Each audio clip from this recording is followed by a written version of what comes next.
Good evening. आज हमारा topic है polar and non polar dielectrics. Question ये उठता है कि डाइलेक्ट्रिक्स क्या होते हैं। Dielectrics basically they are insulators जिसमें कि हमारा चार्ज बाउंड रहता है। जैसे कंडक्टर में हमारा चार्ज मूवेबल है कि यदि हम किसी भी कंडक्टर को इलेक्ट्रिक फील्ड में रखते थे तो हमने देखा था कि पॉजिटिव चार्ज कंडक्टर का नेगेटिव प्लेट की तरफ चला जाता था और नेगेटिव चार्ज कंडक्टर के फील्ड की पॉजिटिव डायरेक्शन में चला जाता, पॉजिटिव प्लेट की तरफ मूव कर जाता था। डाइलेक्ट्रिक्स हमारे होते हैं इंसुलेटर्स जिसमें कि हमारा चार्ज बाउंड होता है। अब हमारे पोलर डाइलेक्ट्रिक्स कौन से होते हैं और नॉन पोलर डाइलेक्ट्रिक्स कौन से होते हैं। पहले हम बात करते हैं नॉन पोलर डाइलेक्ट्रिक्स की। Non polar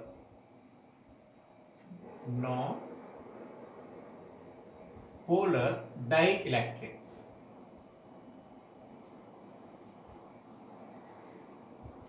non polar dielectrics वो डाइलेक्ट्रिक्स होते हैं जिसमें कि हमारा पॉजिटिव चार्ज और नेगेटिव चार्ज की सेंटर ऑफ ग्रेविटी कॉन्साइड करती है। जैसे मान लीजिए कि ये हमारा कोई डाइलेक्ट्रिक का हमने एटम ले लिया,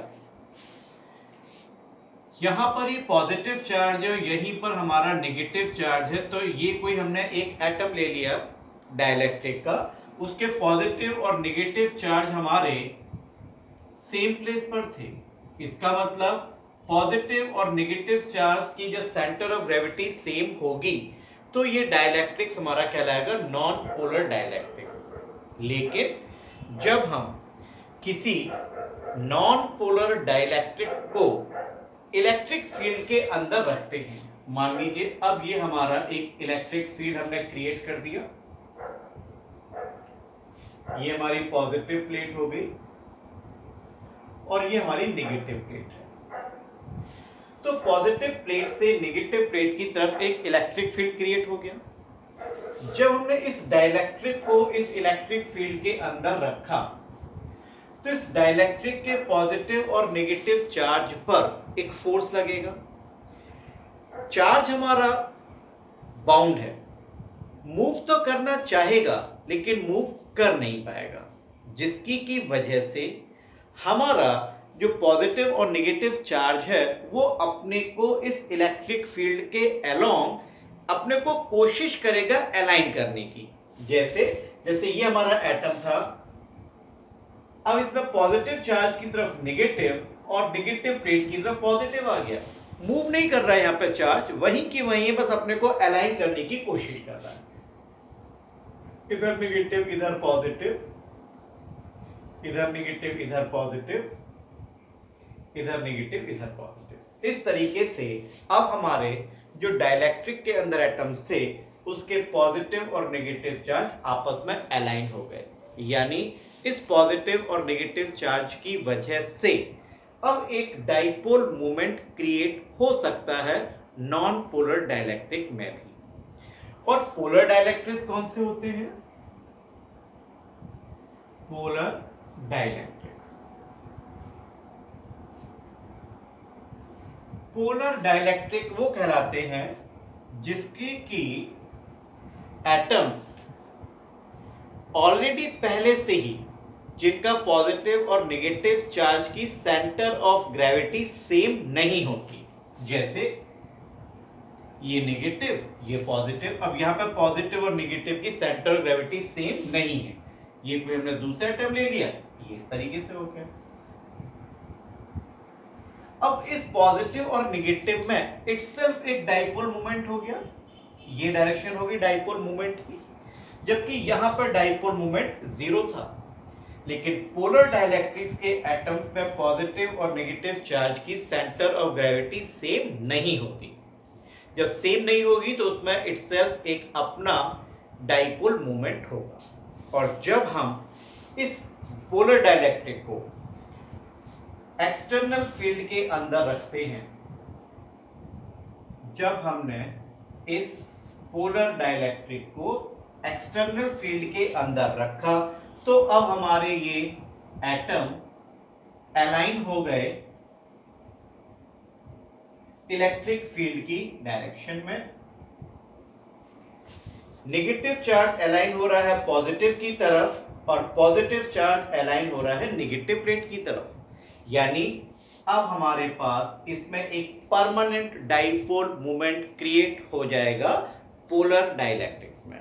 यानी नॉन पोलर को जब हमने इलेक्ट्रिक फील्ड के अंदर रखा तब उसमें डाइपोल मोमेंट क्रिएट हुआ, जबकि पोलर डाइलेक्ट्रिक्स में पहले से ही डाइपोल मोमेंट था। जब हमने उसको फील्ड के अंदर रख दिया तो उसमें डाइपोल मोमेंट और ज्यादा क्रिएट हो गया।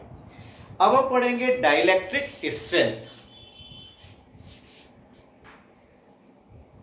Die electric strength. डाइलेक्ट्रिक, किसी भी डाइलेक्ट्रिक की डाइलेक्ट्रिक स्ट्रेंथ क्या होती है?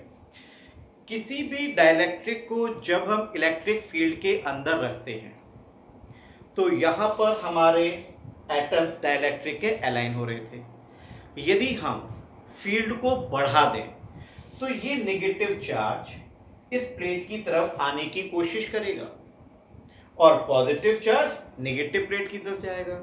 अब हमने फील्ड को और बढ़ाते गए और बढ़ाते गए और बढ़ाते गए। इसका मतलब अभी तक इंसुलेटर जो बिहेव कर रहा था, हमारा डाइलेक्ट्रिक एज इंसुलेटर बिहेव कर रहा था, अब यदि वो कंडक्टर की तरीके से बिहेव करने लगे तो that maximum value of the electric field at which there is a electrical breakdown of the dielectric, that is called the dielectric strength of that dielectric. यानी maximum value of the electric field at which there will be a electrical breakdown, that is called dielectric strength.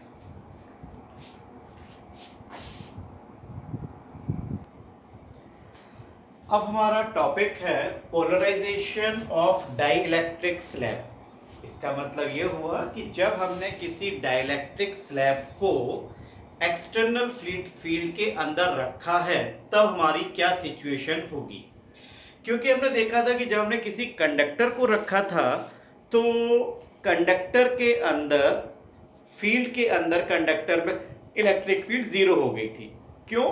क्योंकि जितना charge electric field external field की वजह से था उतना ही charge induce field हमारा generate हो गया था कंडक्टर के अंदर चार्ज का रीडिस्ट्रीब्यूशन होके। लेकिन क्योंकि इंसुलेटर में हमारा चार्ज बाउंड होता है और चार्ज जब बाउंड है तो हमारा चार्ज मूव तो करेगा नहीं। तो हमने यहाँ पर देखिएगा कि ये हमारी एक पॉजिटिव प्लेट है, ये नेगेटिव प्लेट एक्सटर्नल फील्ड की है। ये इस पूरी प्लेट पर पॉजिटिव चार्ज है, इस पर नेगेटिव चार्ज है, जिससे एक्सटर्नल फील्ड की डायरेक्शन हो गई है पॉजिटिव प्लेट से नेगेटिव प्लेट की तरफ। अब हमने इसके अंदर एक डाइलेक्ट्रिक स्लैब रखी है। ये हमारी डाइलेक्ट्रिक स्लैब के एटम्स हैं। इसको आप इस तरीके से सोच सकते हैं, कुछ ऐसे करके यदि मैं दिखाऊं लाइक दिस,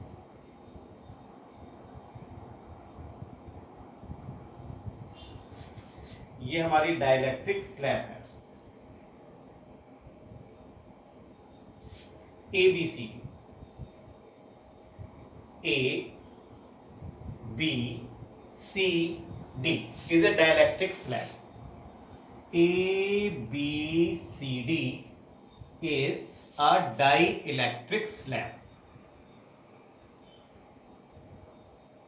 अब ध्यान दीजिएगा बेटा, बहुत इंपॉर्टेंट चीज है। ABCD में हमने ये जितने आपने ब्लॉक्स देख रहे हैं ये सब हमारे डाइलेक्ट्रिक के एटम्स हैं।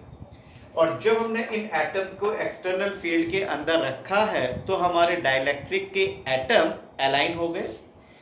डाइलेक्ट्रिक का जो नेगेटिव चार्ज था वो पॉजिटिव प्लेट की तरफ, देखिए हर एक एटम का नेगेटिव चार्ज जो है वो पॉजिटिव प्लेट की तरफ अलाइन हो रहा है और पॉजिटिव चार्ज नेगेटिव प्लेट की तरफ। आप इसको इस तरीके से भी समझ सकते हैं कि यदि ये एक कंडक्टर होती ABCD स्लैब, तो इस कंडक्टर के अंदर जितने भी आप ये पॉजिटिव चार्ज देख रहे हैं ये सारा का सारा पॉजिटिव चार्ज इस एक्सटर्नल फील्ड के पॉजिटिव चार्ज के बराबर होता और जितना इसके अंदर आप नेगेटिव चार्ज देख रहे हैं वो सारा का सारा चार्ज हमारा नेगेटिव प्लेट के चार्ज के बराबर होता। कब? यदि ये कंडक्टिंग स्लैब होती। लेकिन ये कैसी है? डाइलेक्ट्रिक। डाइलेक्ट्रिक स्लैब होने की वजह से, अब ध्यान दीजिएगा, अब मैं एक डॉटेड लाइन ड्रॉ कर रहा हूं यहां पर इस तरीके से, EFGH,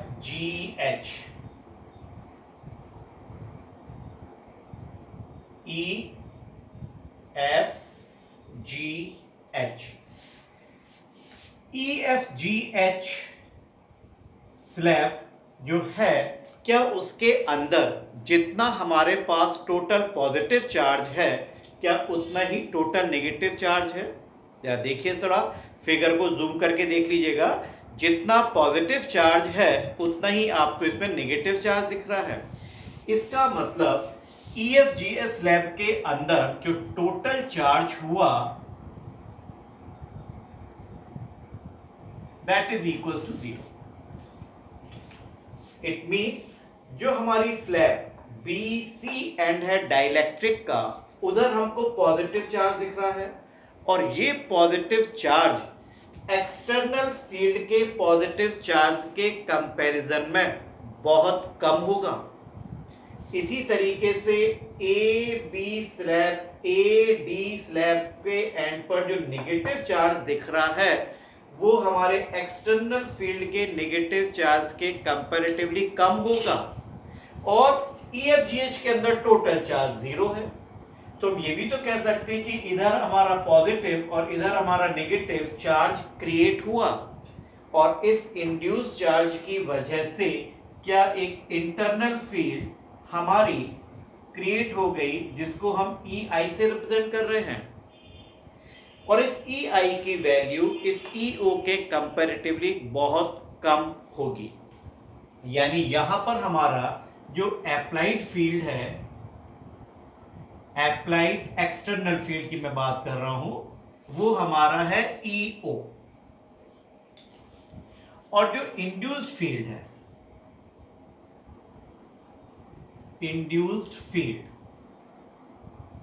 वो हमारा है EI, जिसकी की डायरेक्शन EO के अपोजिट है।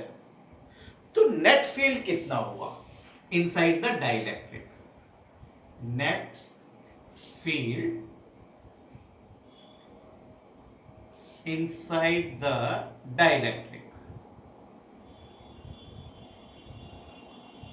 तो उसको हम E से रिप्रेजेंट कर रहे हैं, और E से रिप्रेजेंट करने पर हमारा ये हो गया EO माइनस EI, ये हमारा हुआ। अब एक चीज, नई चीज आपको सुनने को मिलेगी, तीसरी डेफिनेशन डाई इलेक्ट्रिक कांस्टेंट की। डाई इलेक्ट्रिक कांस्टेंट, इस डाइलेक्ट्रिक कांस्टेंट की दो डेफिनेशन हम कूलॉम्स लॉ जब हमने पढ़ा था तब डिफाइन की थी, और ये तीसरी डेफिनेशन है डाइलेक्ट्रिक कांस्टेंट की। Dielectric constant is defined as the ratio of the applied field to the reduced value of field inside the dielectric, यानी K is equals to EO upon EI, और K को हम लिख सकते हैं K is equals to EO upon EO minus EI, क्योंकि EO minus EI ही तो हमारी नेट फील्ड है, रिड्यूस फील्ड है इनसाइड द डाइलेक्ट्रिक। तो थर्ड डेफिनेशन हमारी हो गई डाइलेक्ट्रिक कांस्टेंट की, कि डाइलेक्ट्रिक कांस्टेंट किसी भी डाइलेक्ट्रिक का जब हमने एक्सटर्नल फील्ड में रखते हैं तो एक्सटर्नल फील्ड और इंड्यूस जो रिड्यूस वैल्यू हमारी फील्ड की है उसी का अनुपात, उसी का रेशियो हमारा कहलाता है डाई इलेक्ट्रिक कांस्टेंट।